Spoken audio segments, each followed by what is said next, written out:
Alright, welcome back to another Real 2K recap. We've got 10 games to cover, including the debut of one Luka Doncic with the LA Lakers. A little bit of news to catch up on. All-star replacements were announced for both conferences. Trae Young is going to be taking the place of Giannis on the All-Star team. It's his fourth All-Star selection. He's leading the league in assists per game. And then out west, Kyrie Irving is going to be taking the place of Anthony Davis. It's Kyrie's ninth selection. I personally think that Adam Silver should have selected LUKA just to continue dunking on the maps, but Kyrie was healthier than LUKA this year, and arguably he was having a better season than LUKA also, so he's a deserving candidate. A lot of people felt like he should have made the team over James Harden in general. Let's get started off with actually one more bit of news.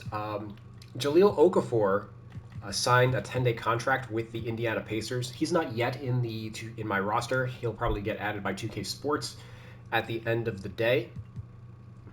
So Alex Len was originally reported to be signing with the Pacers. However, Okafor took his roster spot with the 10-day contract, so it would appear that Len is not signing with them.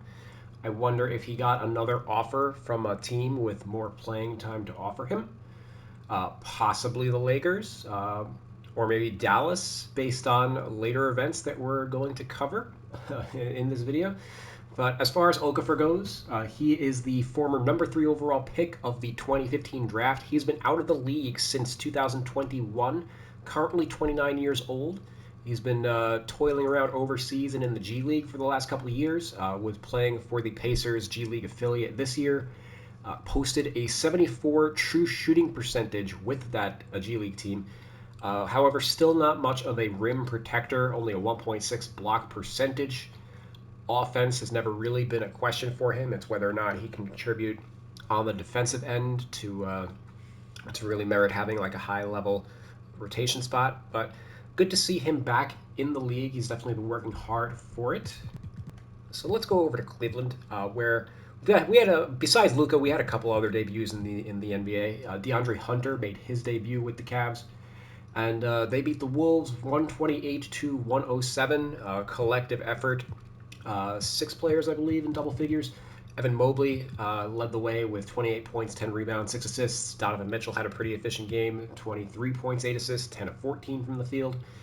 And then the Minnesota Timberwolves, they were shorthanded. They're still without Julius Randle, Dante DiVincenzo. Mike Conley sat this one out. So Anthony Edwards had to step up and have a big one.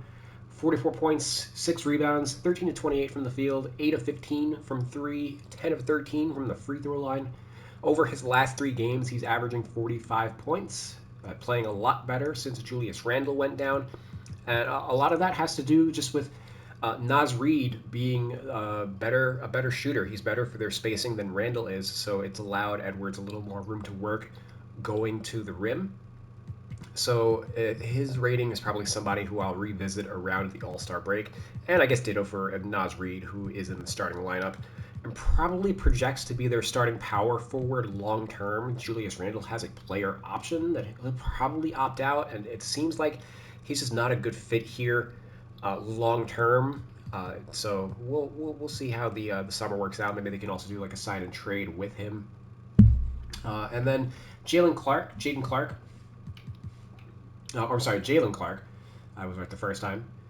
He's been in the rotation since Dante DiVincenzo went down. I did mention that in his last game he had 11 points versus Portland, but he also had 17 points versus Houston in the game before that. So he's definitely come on after missing most of the last year and a half with injury that he was recovering from. So I believe it was a torn ACL, if I'm not mistaken. He is 9 of 18 on threes to start the year, so I boosted his three-point rating a little up. Otherwise, his offensive consistency and shot IQ I brought up. He's been a competent offensive player. So he's +3 overall. I took him from a 69 to a 72. This puts him in the same range as other two-way shooting guards like Trevelyan Queen of Orlando and Tyrese Martin of Brooklyn. It's just to give you an idea of the range that I got those guys in. Let's head on back to the Hawks, who beat the Magic 112-106 to move into 8th place. They had a balanced attack. 10 players scored 8+ points in this one.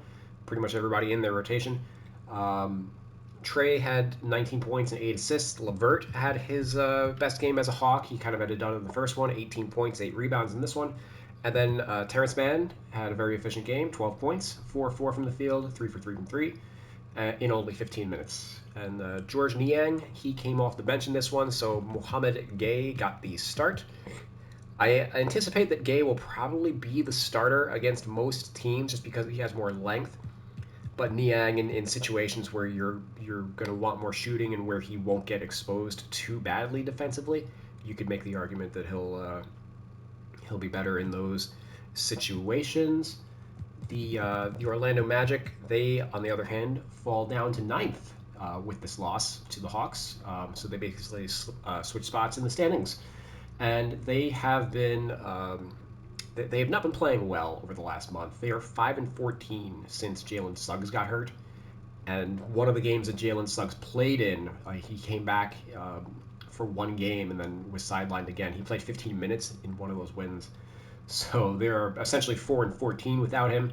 They did nothing at the trade deadline, which is pretty ridiculous. They desperately need shooting around Franz and Paulo Banchero. Neither one of them is a great three-point shooter.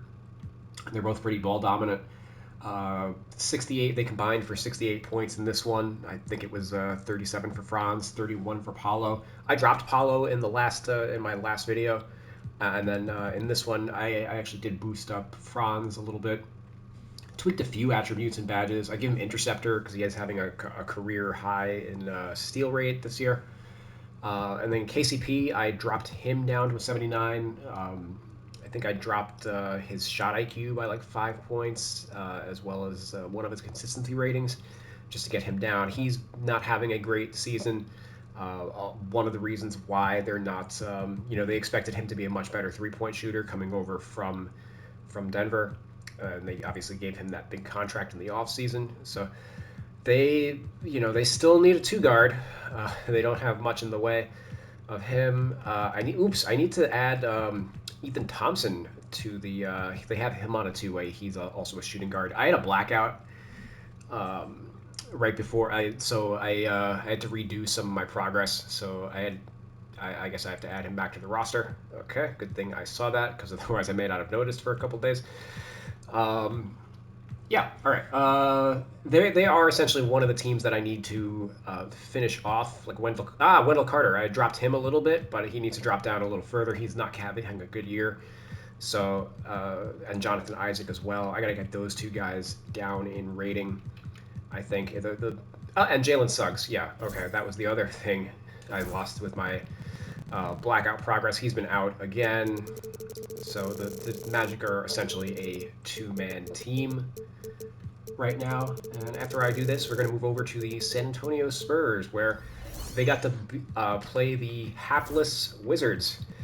And Wemby and Fox combined for 61 points as they blew out a G League team, 131 to 121.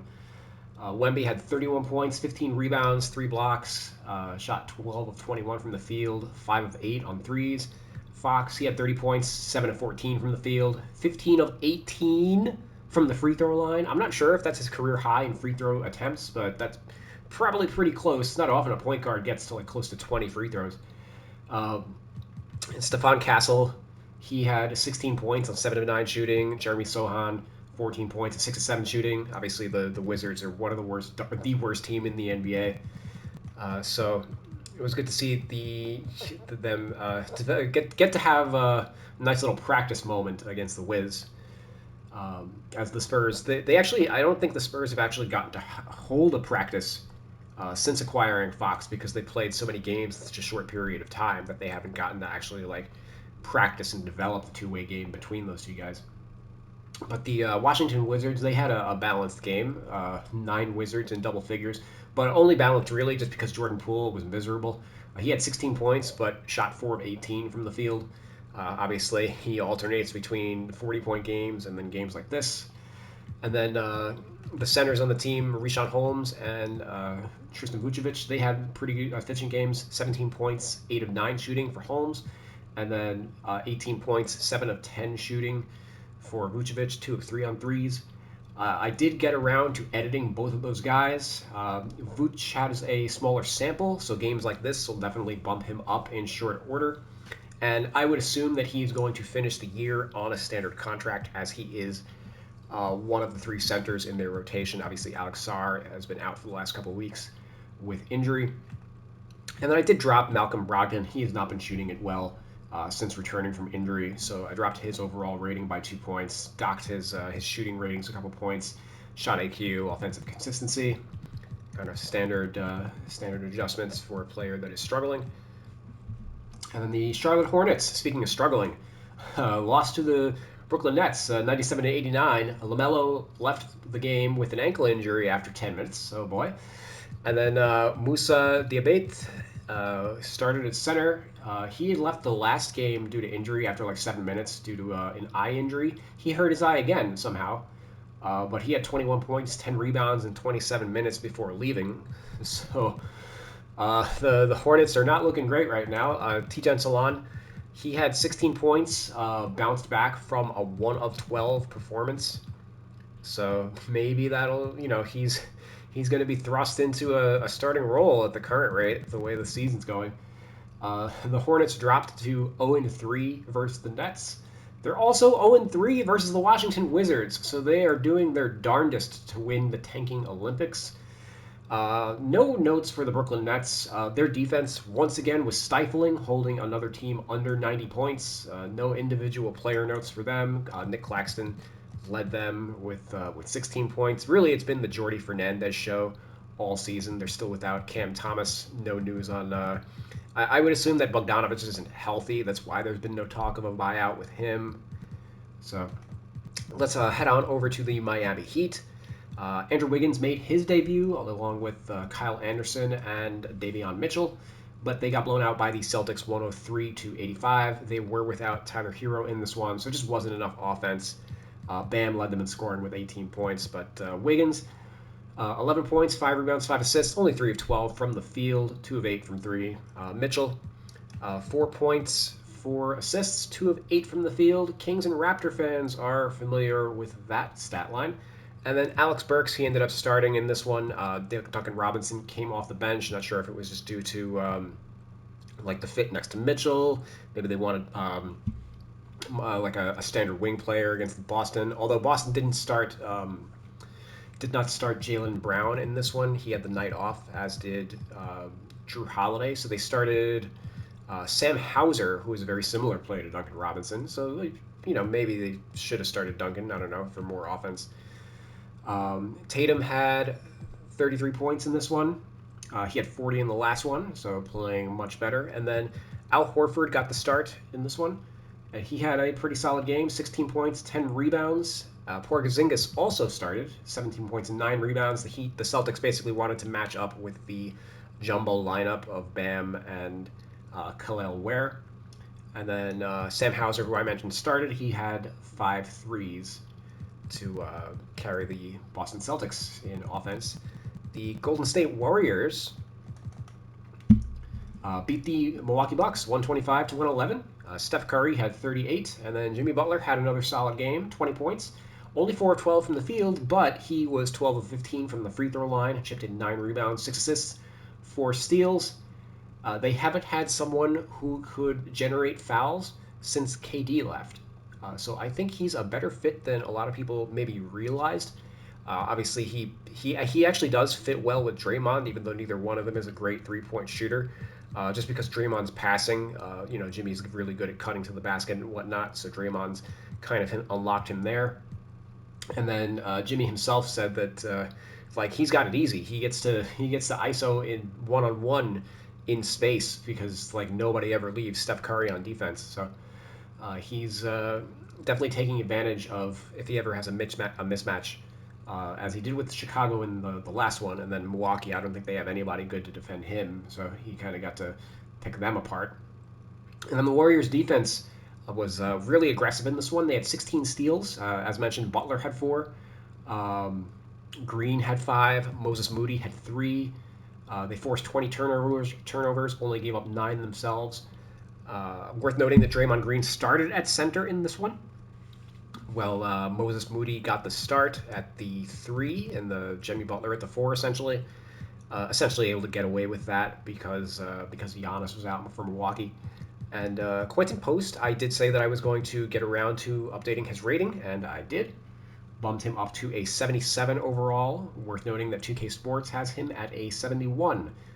Basically, just boosted his 3-point rating a few points, and then a plus 20 to his offensive consistency, and a plus 5 to his defensive consistency, and I think like a plus 5 to his shot IQ or something like that. But he's essentially ahead of the rotation.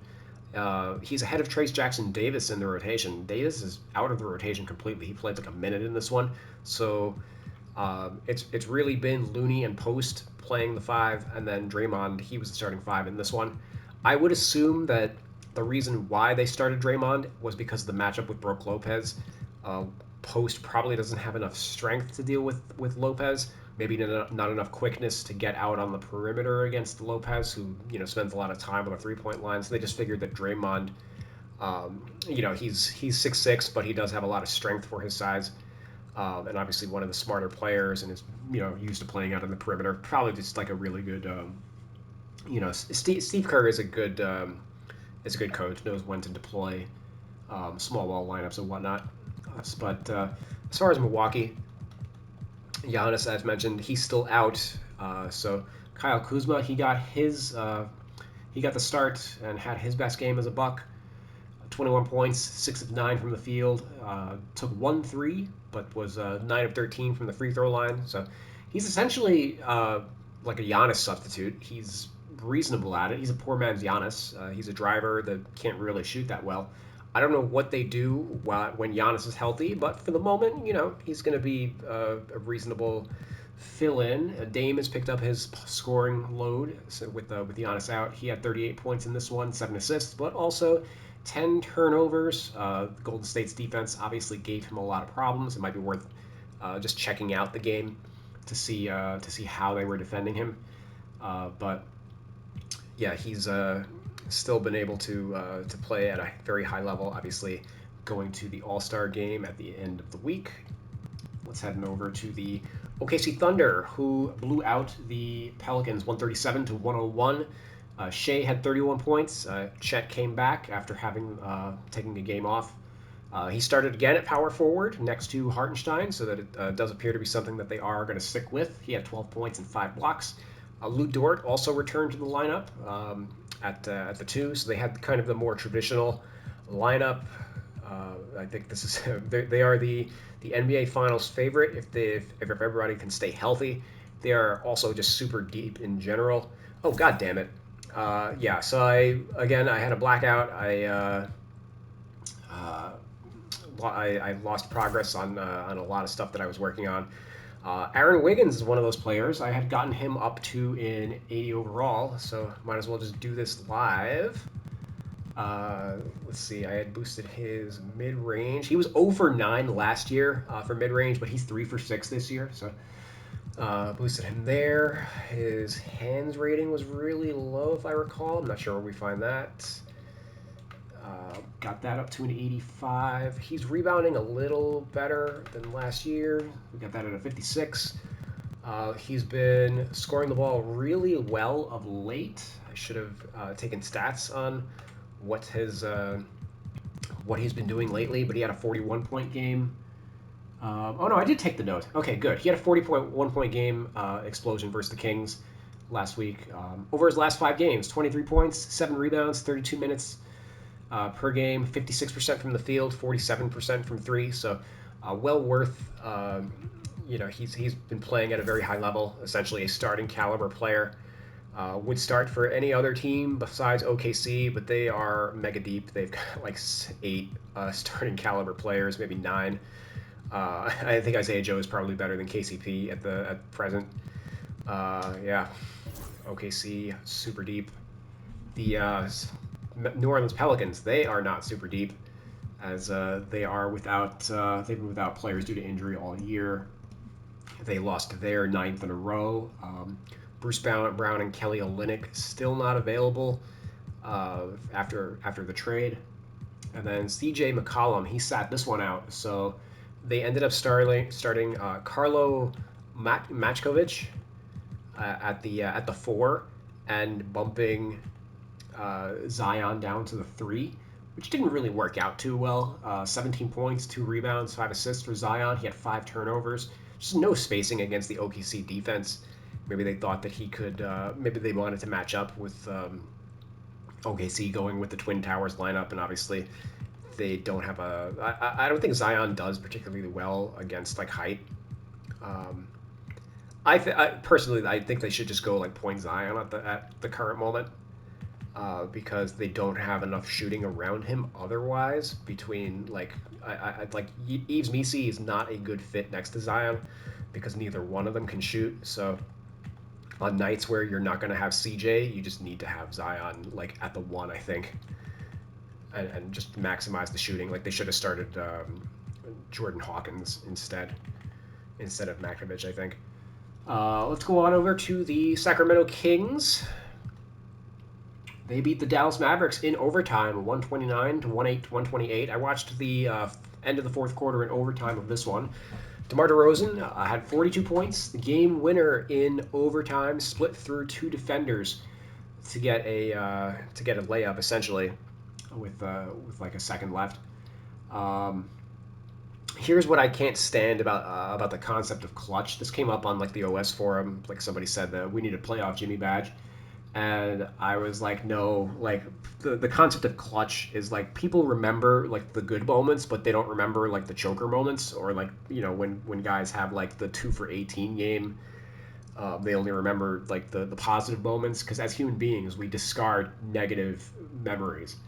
So DeRozan, he hit this game winner, right? But he also nearly blew the game on the previous possession.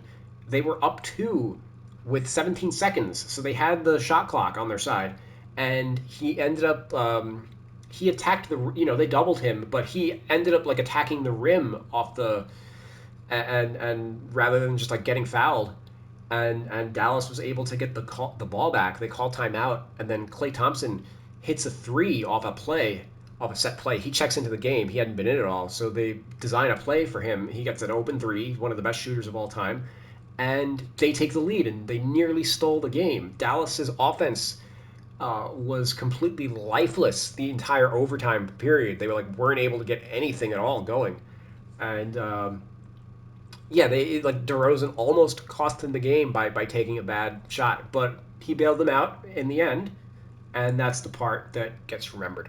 He had a great game, and I'm not saying that like I just thought that was an interesting, because I saw stuff being posted like DeRozan is like he's hit the most like clutch shots over the last like however many years. Sure, because he's the one also taking the most shots in those situations. Anyway, it feels like a weird thing for me to nitpick at, but it was just one of those things that I found interesting. The Dallas Mavericks. Did not, there's a lot to nitpick here. I don't know. Well, nitpicking is not the right word. It was their first game without Anthony Davis. PJ Washington didn't play in this one. I didn't read up if it was an injury or day to day or whatever. But Dante Exum and Kessler Edwards, they got the starts, along with Kyrie and Klay Thompson and Daniel Gafford. Daniel Gafford left this game due to injury after 10 minutes. He sprained his knee. He was clutching his knee. So he's probably out for, however long it takes to recover from that. Maybe a couple weeks. Not great. Not great. They don't have any centers available, including Anthony Davis. So, yep. Dallas is screwed. Omax Prosper he started the second half. Had to change his second position from small forward to center. As it appears, that's what he's going to be playing for them moving forward, small ball 5. Kyrie, he had 30 points in this one, but he was gassed by the end of the game just because he had to play hero ball so much. Like, the offense was just not really much going on. Omax, for what it's worth, he had 16 points in this one, so if he ends up in the rotation, definitely his rating will go up. Max Christie had 15 points. played 34 minutes. Omax also played 34 minutes. Christie played the bulk of the minutes rather than Dante Exum. Exum only played like 18. Dante Exum, for what it's worth, was in a sub pattern with Spencer Dinwiddie, so he was actually like the starting point guard. Kyrie's been starting at like the 2 guard for most of the year anyway, but Exum was the quote unquote point guard, and then Dinwiddie was the backup. Dinwiddie also played 34 minutes in this one. Had 20 points and 5 assists. So yeah, Dallas not looking, not look. The season might be going off the rails. They did drop a game to the Kings, who are ahead of them in the standings. Dallas is in 11th place. Denver, they beat beat is an understatement. They annihilated the Blazers 146 to 111. Joker had 40 points. Obviously no competition. Nobody on Portland's anywhere close to him. Christian Brown, 26 points, 12 of 14 from the field. A lot of garbage time in this one. Jalen Pickett had the best game of his career with 14 points and 9 assists. Maybe, the garbage time will get his rating up to a 74 or something. I don't know. We'll see when I reevaluate him. The Blazers, on the other hand, Grant didn't play. Nothing to really say here. Like, the starters did jack shit in this one. Garbage time special. Donovan Clingan had one of his better games with 21 points on 8 of 8 from the field. So his rating probably should be higher than this in general. So he's somebody I still need to edit and get his real 2K ratings in. I'd probably have him around a 77, and then based on performance, maybe up to like a 78. As he's been one of the better guys. When he's still like the third center, but Rob Williams is like in and out of the rotation. Not out of the rotation, but just health wise, he can't go every single game. And then Delano Banton had 22 points. Obviously, he's a garbage time aficionado. And then let's finish off with the LA Lakers and the Utah Jazz, who obviously the big news of the day was Luka was going to make his debut. And the Lakers played against the worst team in the Western Conference, the Utah Jazz.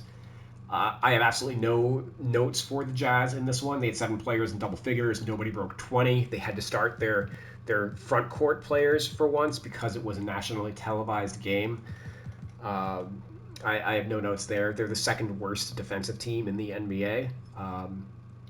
And as a result, the Lakers shot 54% from the field.